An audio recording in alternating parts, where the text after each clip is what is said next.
안녕하세요. 박용덕입니다. 에커스 8회 모의고사 31번 보도록 하겠습니다.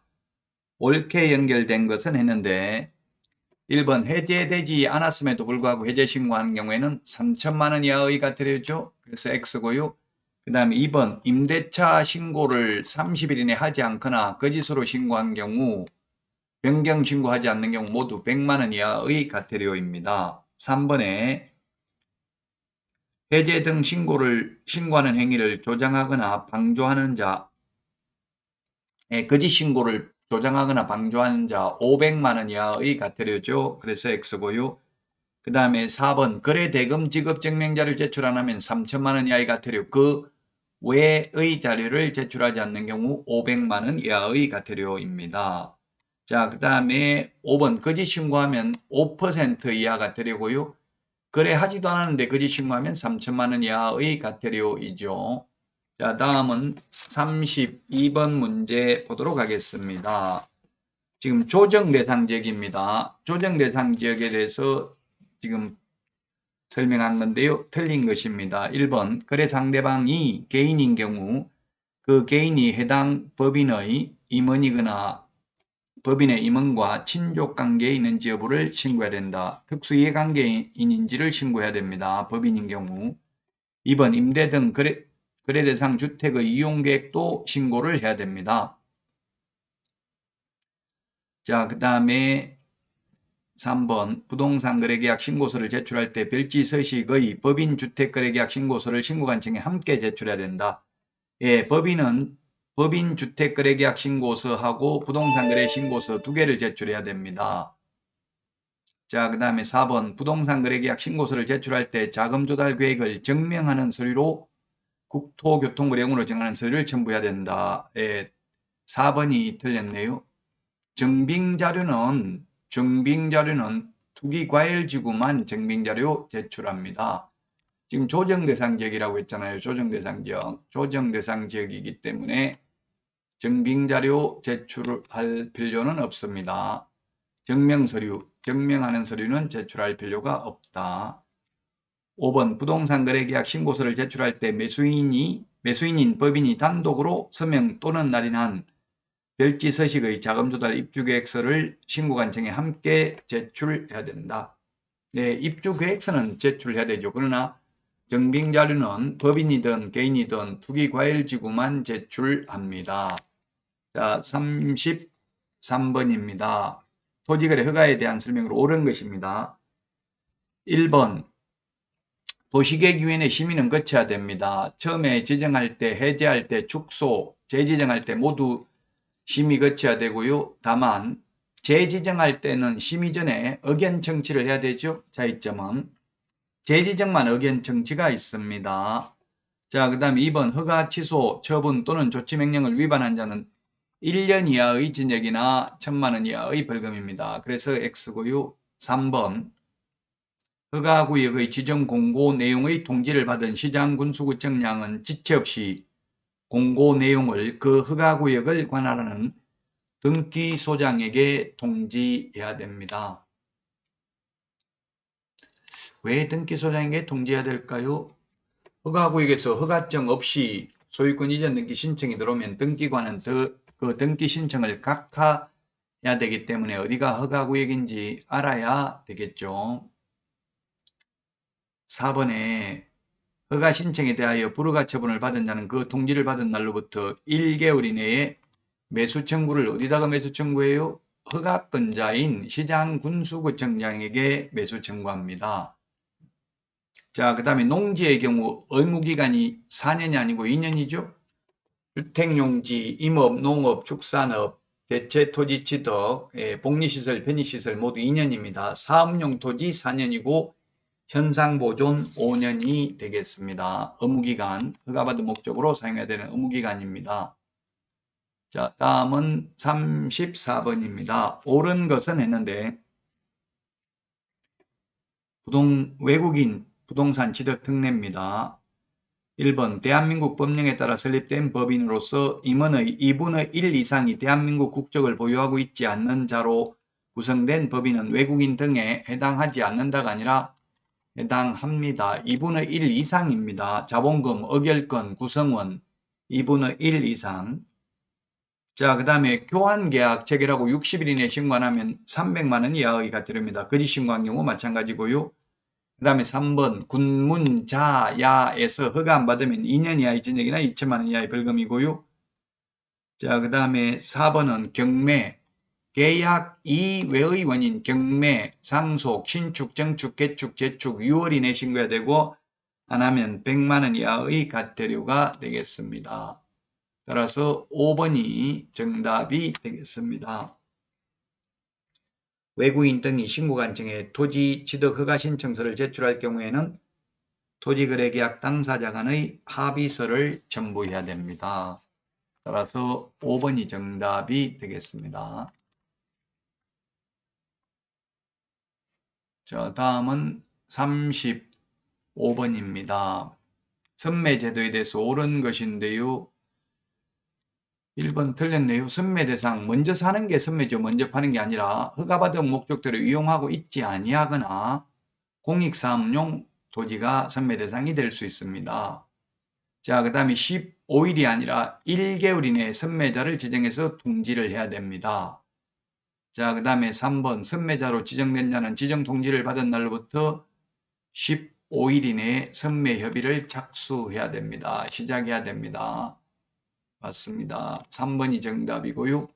4번 선매자는 지정 통지를 받은 날로부터 15일 이내가 아니라 1개월 이내에 선매협의 조서를 제출해야 됩니다. 선매협의 완료도 1개월 이내에 끝내야 됩니다. 자, 그 다음에 선매협의가 불성립되면 지체 없이 허가 처분을 해야 되는 게 아니라 허가 또는 불허가 처분을 해야 되는 거지 반드시 허가를 하거나 불허가를 해야만 하는 것은 아닙니다. 자, 다음은 36번입니다. 분묘와 관련해서 옳은 것입니다. 설치된 1개의 분묘에 매장된 자와 배우자 관계에 있던 자의 분묘를 동일 구역 안에 설치하는 묘지는 가족묘지가 아니고 이건 개인묘지입니다. 개인묘지. 그래서 틀렸고 2번은 분묘기지권은 권리자가 의무자에 대하여 그 권리를 포기하는 의사표시와 함께 점유까지 포기해야 되는 건 아니고 그냥 의사표시만 하면 됩니다. 3번 가족묘지를 설치 관리하는 자는 해당 묘지를 관할하는 시장 등의 허가를 받아야 된다. 맞습니다. 3번이 정답이 되겠습니다. 가족묘지, 종중묘지, 문중묘지, 법인묘지, 법인자연장지는 미리 허가받아야 되고요. 개인묘지, 개인자연장지, 매장 신고는 사후 30일 이내. 그 다음에 미리 신고해야 되는 게 개장신고, 화장신고, 가족자연장지, 문중자연장지는 미리 신고하여야 합니다. 자, 그 다음에 4번입니다. 장사 등에 관한 법률 시행 전에 토지 소유자의 승낙 없이 설치된 분묘는 분묘기지권을 시효로 취득할 수 없다 했는데 할 수 있습니다. 지금 현재 20년 지났다면 단 2001년 1월 13일 장사 등에 관한 법률 시행 이후에 설치된 분묘는 시효 취득 인정되지 않고요. 취득할 수 없다 X입니다. 할 수 있고요. 그 다음에 매장기간 30년이고요. 한 번 30년 연장할 수 있습니다. 그럼 최장 60년까지 가능합니다. 10년도 X고요. 3회도 X네요. 1회에 하나여 연장할 수 있습니다. 37번입니다. 주택임대차보호법 틀린 것이네요. 1번 임차인은 임차주택을 양수인에게 인도하지 않더라도 경매에서 우선면제권 행사에 따른 보증금을 배당받을 수 있다. 배당받으려면 집 비워줘야 되겠죠? 그래서 1번이 틀렸습니다. 다만 경매 신청할 때에는 집 비워주지 않아도 됩니다. 그러나 배당받으려면 집 비워줘야 합니다. 빼야 됩니다. 1번이 틀렸고요. 2번 주택의 인도와 주민등록을 마친 당일 임대차 계약서의 확정일자를 갖춘 경우 그 다음날 우선면제권을 행사할 수 있습니다. 우선면제 받으려면 대항력이 전제되어야 하고 대항력은 다음날 오전 0시에 생기기 때문에 그렇죠. 자, 그 다음에 3번 임대차 계약이 묵시적으로 갱신된 경우 임차인은 언제든지 해지 통과할 수 있고요. 3개월 지나면 효력이 발생하지요. 4번 임대차 기간을 1년으로 약정했다 하더라도 임차인은 2년을 주장할 수 있습니다. 5번 올바르게 전입신고를 제출했으나 공무원의 착오로 수정을 요구하여 잘못된 전입신고서를 다시 제출을 하여 주민등록이 된 경우 대항력이 없다. 그렇습니다. 수정을 요구해가지고 그 요구한 대로 따랐다 하더라도 대항력 없습니다. 다만 공무원이 잘못 요구하지도 않고 공무원이 잘못 이기를 했다면, 잘못 입력했다면 그거는 보호받을 수 있죠. 자, 그래서 37번에는 1번이 정답이 되겠습니다. 다음은 38번 문제 보도록 하겠습니다. 38번. 틀린 것입니다. 자, 갑가을은 2022년 7월 25일 서울특별시 갑 소유 상가 건물에 대하여 보증 5억, 월차임 500만원, 계약기간 1년 했네요. 자, 환산보증금이 지금 9억을 초과했습니다. 10억이잖아요. 보증금 더하기 월세 곱하기 100이니까. 자, 이런 경우에 묵시적으로 좀 틀린 것인데 묵시적으로 갱신된 경우 임대차 기간 1년으로 본다. 틀렸네요. 환산보증금이 9억 초과하면 최단기 존속기간 적용되지 않습니다. 그 다음에 9억 초과하면 5%밖에 못 올린다는 규정 적용되지 않죠. 그래서 이거는 맞습니다. 10% 올려달라 할 수도 있습니다. 자, 그 다음에 비급, 을이 갑의 동의 없이 건물의 일부를 전대한 경우 갑은 을의 신규 임차인으로부터 권리금을 지급받지 못하게 할 수 있다. 예, 그렇습니다. 계약갱신 요구를 거절할 수 있는 사유는 권리금 회수 기회도 보장해주지 않아도 됩니다. 리얼에 을의 계약갱신 요구권에 따라 갱신되는 임대차는 전 임대차와 동일한 조건으로 다시 계약한 것으로 본다. 이것도 맞네요. 따라서 1번이 정답이 되겠습니다. 환산보증금이 9억 초과하면 초과해도 적용되는 걸 뭐라고 우리 암겠습니까? 임시표준대개권해 임시특례 2020년 9월 29일부터 6개월간 연체한 차임은 3개의 차임액을 연체하는 것으로 보는데 포함시키지 않습니다. 그리고 표준계약서, 표준권리금 계약서, 상가금을 임대차 표준계약서 사용권장, 대항력, 계약갱신요구권, 권리금 회수기회 보장, 3개의 차임액을 연체하면 해지할 수 있는 거 이건 9억 초과하더라도 적용되고 그 외에 9억 초과하면 적용 안 되는 게 서울에서 최우선 면제, 우선 면제, 최단기 존속기간, 월차임 절한율 5%밖에 못 올린다. 임차권 등기 명령 이런 것들은 적용되지 않습니다. 따라서 1번이 정답이고요. 39번 옳은 것입니다. 경매로 취득하는 경우에 부동산 거래 신고 의무를 진다. 네, 경매는